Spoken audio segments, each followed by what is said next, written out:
The paltry fine levied on Japanese advertising agency Dentsu for its part in the death of employee Yukima Takahashi has highlighted the blight of overwork that affects the world, but is especially prevalent in parts of Asia.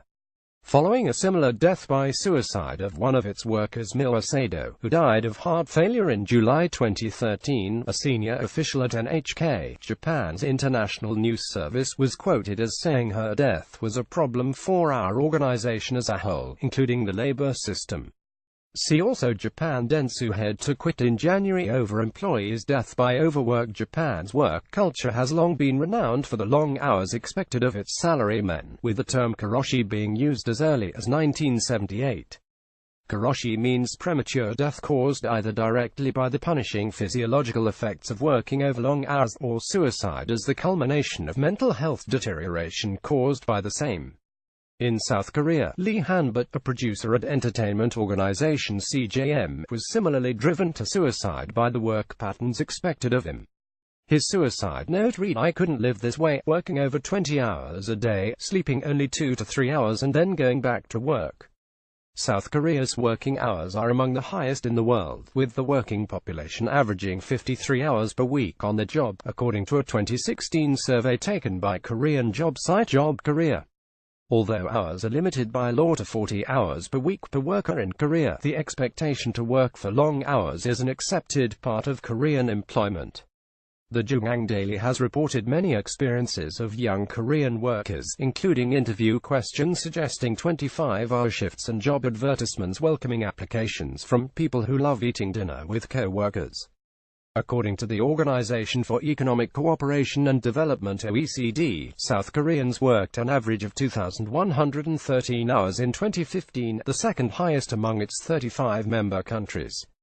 South Korea had the highest suicide rate in the OECD in 2013, at 28.7 deaths per 100,000 people. Japan was third, at 18.7 deaths. The US was 12th, at 13.1 self-inflicted deaths per 100,000. Elsewhere in Asia, a survey taken in 2015 of 440 healthcare professionals by the Islamic Medical Association of Malaysia found that 55% of the road traffic accidents suffered by healthcare professionals in the country occurred after a shift of 25 to 36 hours. In Malaysia's overstretched public health service, doctors reported having to work an additional 4 to 10 hours in addition to the standard 24-hour service as standard. What causes overwork? One of the most common reasons for overwork is that workers think sticking around for longer hours reflects commitment.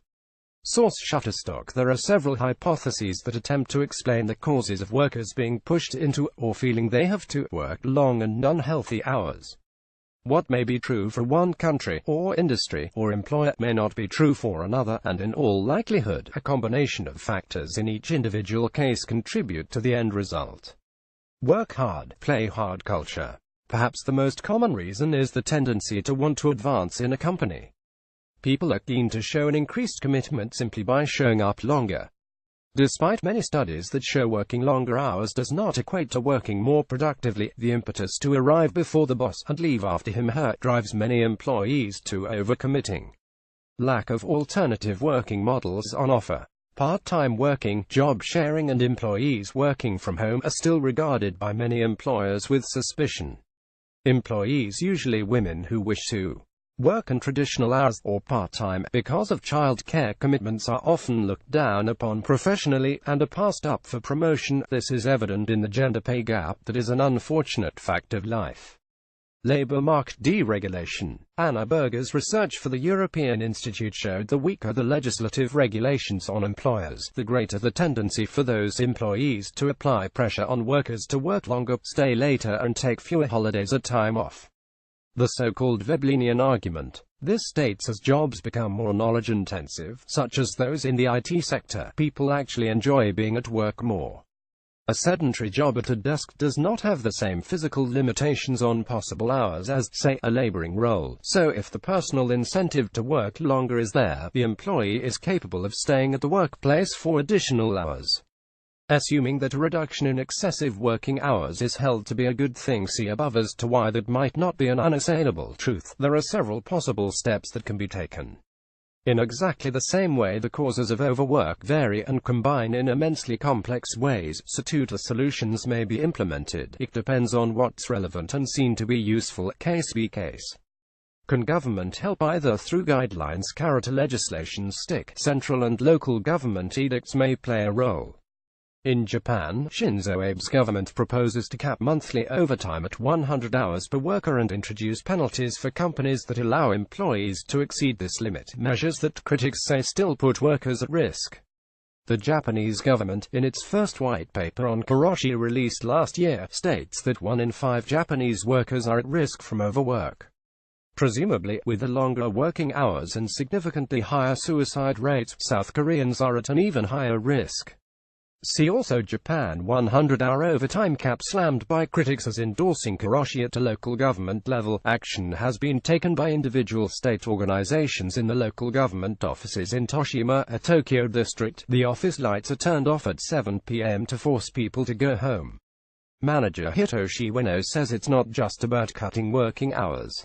We want people to be more efficient and productive so that everyone can protect and enjoy the spare time. We want to change the work environment in total. However, the everyday experience of French workers may act as a counterbalance to the arguments of those calling for legislative intervention.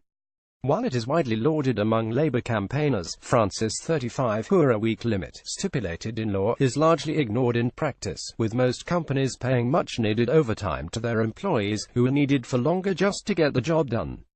Further headline-grabbing rules, such as the prevention of an employer contacting any employee after 7 p.m. each evening by any means, are also pretty much glossed over in real life. Abe's government is considering capping monthly overtime at 100 hours. Source Reuters. Toru Hanai. If the protection that can be offered by governments isn't practical, it seems therefore incumbent on individual organizations to reduce excessive working hours. If that is, the leaders of those organizations can be convinced of the inefficacy of forcing long working shifts of the staff. Practices won't change overnight, especially since it is an overall alteration in societal attitudes that will drive effective change. But our attitudes are particularly contradictory on several ingrained levels. If a coworker goes home early, what is our most common reaction? Are we pleased they've worked efficiently and can clock off before time, satisfied with a job well done, or are we resentful of the fact we're still in the workplace? We encourage our children to do their homework. Furthermore, we may even book them into cram classes and holiday revision groups. Once they reach the workplace, however, are we now suddenly changing our advice to encourage workers to clock off promptly, go home and be with the friends and families? While there's a great deal of evidence showing that working longer is less efficient, we still celebrate the lone entrepreneur working every hour available, and congratulate the executive who gives up his weekends to produce vital results. How comfortable will shorter working hours feel, if the accepted norms are for overwork? Until we can change our attitudes on every level, stress, illness and even suicide may have to be the acceptable face of workplace success. This is the personal opinion of the writer and does not reflect the views of Asian Correspondent.